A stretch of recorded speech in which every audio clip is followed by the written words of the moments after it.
दोस्तों हैप्पीनेस का टॉपिक बहुत ही सब्जेक्टिव है। कोई कहता है कि आपको ट्रू हैप्पीनेस फैमिली और फ्रेंड्स के साथ मिल सकती है, कोई कहता है कि हैप्पीनेस सक्सेस और हेल्थ को चेज करने में है, कोई कहता है कि हैप्पीनेस के लिए आपको मेडिटेशन करना चाहिए। लेकिन क्या कोई एक चीज़ है जो हमें खुश कर सकती है? क्या कोई ऐसा फॉर्मूला है जिसकी हेल्प से कोई इंसान ज़्यादा हैप्पी हो सकता है? काफ़ी टाइम से साइकोलॉजी की स्टडी करती आई है कि हमें परेशानी किस चीज़ से होती है। हमने अलग अलग बीमारियों का स्टडी किया, डिप्रेशन और एंजाइटी का स्टडी किया, हमने इसके इलाज के लिए दवाइयाँ बनाई और हमने साइकोथेरेपी स्टार्ट की। लेकिन हमने इस बात पर बहुत कम ध्यान दिया कि क्या करने से हम खुश रहेंगे। हमें हर बीमारी का सीक्रेट के बारे में तो पता है, लेकिन हमें हैप्पीनेस के सीक्रेट के बारे में नहीं पता है। इस कमी को पूरा करने के लिए साइकोलॉजी की एक डिफरेंट फील्ड पैदा हुई जिसे हम पॉजिटिव साइकोलॉजी कहते हैं। इस वीडियो में हम जेमी कर्ट्स के बुक साइकोलॉजी ऑफ हैप्पीनेस से पॉजिटिव साइकोलॉजी को एक्सप्लोर करेंगे और देखेंगे कि किस तरह से आप ज़्यादा खुश हो सकते हो। लेकिन इससे पहले कि हम हैप्पीनेस के सीक्रेट्स के बारे में जानें, आइए कुछ बेसिक प्रॉब्लम्स को अच्छे से समझ लें। फर्स्ट ये कि क्या हैप्पीनेस जेनेटिक है? क्या यह हमारे एक्सटर्नल सर्कमस्टेंसेस पर डिपेंड करती है? क्या हम लोग खुश रहना सीख सकते हैं? दुनिया के काफ़ी सारे रिसर्चर्स में यह बात पता चली कि जो लोग एक्सट्रोवर्ट होते हैं और ऑप्टिमिस्टिक होते हैं वो ज़्यादा खुश रहते हैं। हमें पता है कि एक्सट्रोवर्जन और ऑप्टिमिज्म एक हद तक जेनेटिक क्वालिटी होती है। रिसर्च में यह पता लगा है कि हमारी 50% हैप्पीनेस जेनेटिक होती है और 10% हमारे सिचुएशंस पर डिपेंड करती है। इसका मतलब यह है कि आपकी 60% हैप्पीनेस आपके कंट्रोल में ही नहीं है।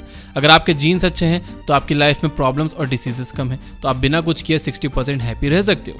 आपकी 40% हैप्पीनेस आपके कंट्रोल में रहती है। इस वीडियो में बताई गई टेक्निक्स के हेल्प से इस 40% हैप्पीनेस को अचीव किया जा सकता है। तब आइए एक एक करके पॉजिटिव साइकोलॉजी के लेसन्स को एक्सप्लोर करें और देखें कि आप किस तरह से ज़्यादा खुश रह सकते हो।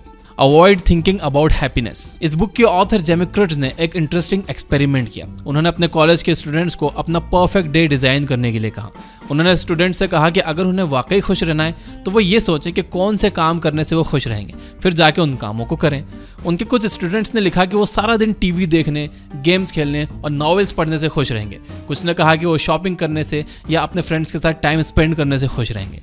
जब सभी ने अपने परफेक्ट डे को प्लान कर लिया तो जेमी ने अपने स्टूडेंट्स को अपना परफेक्ट डे जीने के लिए कहा। अगले दिन उन्होंने अपने स्टूडेंट्स से क्वेश्चन किया, क्या तुम्हें अपना परफेक्ट डे जीकर वाकई खुशी मिली? क्या ये तुम्हारी लाइफ का हैप्पीएस्ट डे था?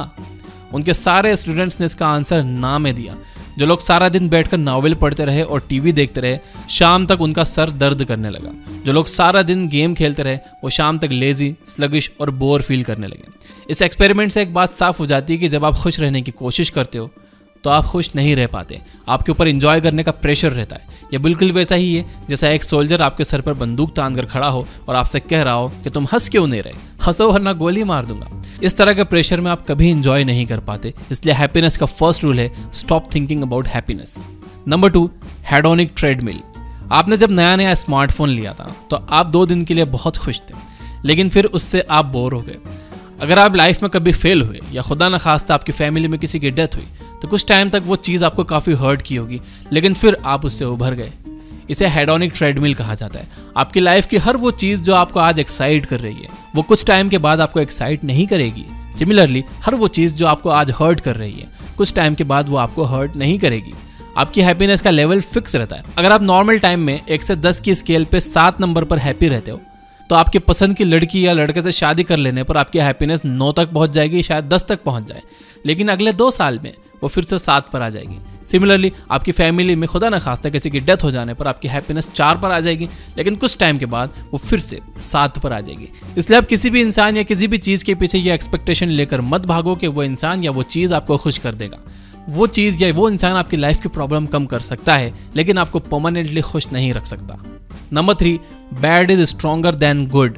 तारीफ आपको उतना खुश नहीं करती जितनी बेइज्जती आपको तकलीफ पहुंचाती है। अगर आपको कोई फ्रेंड आपको एक बार हर्ट कर दे तो उसे इसकी भरपाई करने के लिए 5 बार पॉजिटिव काम करने होंगे।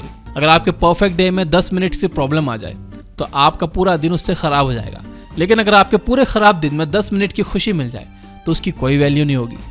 ऑथर इस फिनोमेना को एक काफ़ी अच्छा एग्जाम्पल लेकर समझाती हैं। मान लो कि आपके सामने एक थाली भर के गुलाब जामुन रखे हैं, लेकिन उसी गुलाब जामुन के बीच में कॉकरोच पड़ा हुआ है। क्या आपको वो गुलाब जामुन खाने का मन करेगा? नहीं ना। अब मान लो कि आपके सामने एक थाली भर के कॉकरोच रखे हैं और उसके बीच में एक गुलाब जामुन रखा हुआ है। अब क्या आपका कॉकरोच खाने का मन करेगा? बिल्कुल नहीं। एक कॉकरोच एक थाली गुलाब जामुन को बेकार कर सकता है, लेकिन एक गुलाब जामुन एक थाली कॉकरोच को टेस्टी नहीं बना सकता।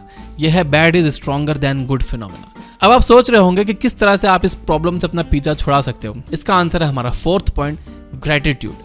ग्रेटिट्यूड का मतलब है उन चीजों के लिए शुक्रगुजार होना जिनकी वजह से आपकी लाइफ अच्छी है। ऑथर ने अपने स्टूडेंट्स पर एक और एक्सपेरिमेंट किया। उन्होंने अपने स्टूडेंट से कहा कि वो हर हफ्ते सिर्फ एक बार ये सोचे कि वो किन चीजों के लिए ग्रेटफुल है, किन चीजों के लिए शुक्रगुजार हैं। इस छोटी सी हैबिट को अडॉप्ट कर लेने के बाद उनके काफी सारे स्टूडेंट्स ने बताया कि वो ज्यादा खुश रहने लगे। लेकिन इसके साथ ही ऑथर ने कुछ इंटरेस्टिंग फैक्ट्स भी नोटिस करना शुरू किए। उन्होंने देखा कि जो स्टूडेंट्स हफ्ते में 3 से ज्यादा बार ग्रेटिट्यूड एक्सप्रेस करते हैं वो ग्रेटिट्यूड हेडोनिक ट्रेडमिल का शिकार हो जाते हैं। शुरू में तो वो ज्यादा खुश रहते हैं, लेकिन जैसे हर एक चीज एक टाइम के बाद कम एक्साइटिंग हो जाती है, ग्रेटिट्यूड भी उनके लिए टाइम के साथ कम इफेक्टिव हो गया था। इसलिए आप हफ्ते में सिर्फ एक दिन बैठकर सिर्फ एक चीज के बारे में सोचो जिसके लिए आप ग्रेटफुल हो। अगर आप अपने पेरेंट्स के लिए ग्रेटफुल हो तो सोचो कि अगर आपके पेरेंट्स नहीं होते तो आपकी लाइफ कितनी बेकार होती। गूगल पर जाकर कुछ अनाथ बच्चों के बारे में पढ़ो और देखो कि उनकी लाइफ कितनी मुश्किल है।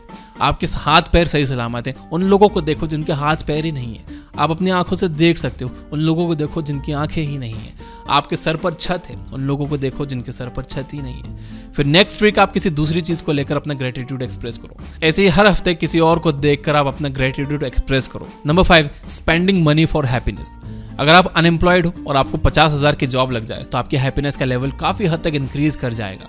लेकिन जब आप ऑलरेडी महीने के 5 लाख कमा रहे हो और आप अचानक से 10 लाख कमाने लगो तो इससे आपके हैप्पीनेस पर कोई इफेक्ट नहीं पड़ेगा। अमेरिका के काफी सारे स्टडीज में पाया गया है कि ऑन एन एवरेज 75,000 से $95,000 की इनकम के बाद लोगों की हैप्पीनेस इनकम के बढ़ने के साथ बढ़ना बंद हो जाती है।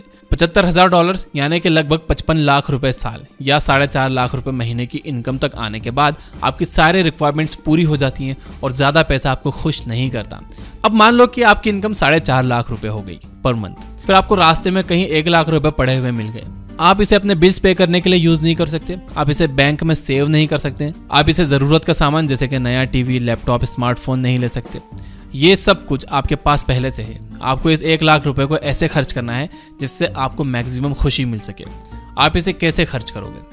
वीडियो को पॉज करो और इसके बारे में सोचो और सोचने के बाद अभी कमेंट करके बताओ कि आप ये 1 लाख रुपए कहाँ खर्च करोगे। मैं जानना चाहता हूँ। 2011 में टिम विल्सन और डैन गिलबर्ट ने बताया कि पैसे से हम खुशी खरीद सकते हैं, लेकिन हमें ये नहीं पता कि खुशी खरीदते कैसे।